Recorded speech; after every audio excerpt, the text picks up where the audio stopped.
Tak ada lagi yang kurasakan seperti biasa. Tak ada lagi yang kupikirkan seperti biasa. Semua berubah seketika.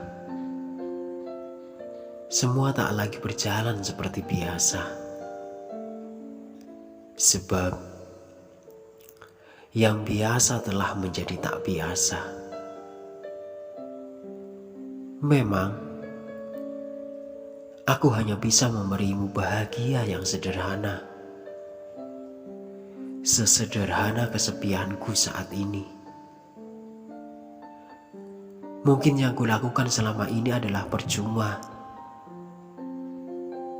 Membuatmu bahagia dengan segala kemampuanku. Tapi akhirnya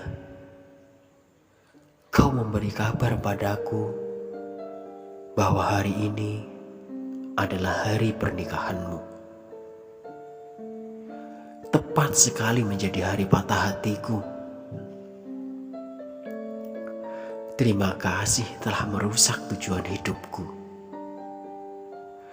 Dengan semua janji dan serakahmu. Dulu, kau bilang aku yang egois perihal kita. Namun, ternyata seseorang yang kupertahankan malah pergi meninggalkan.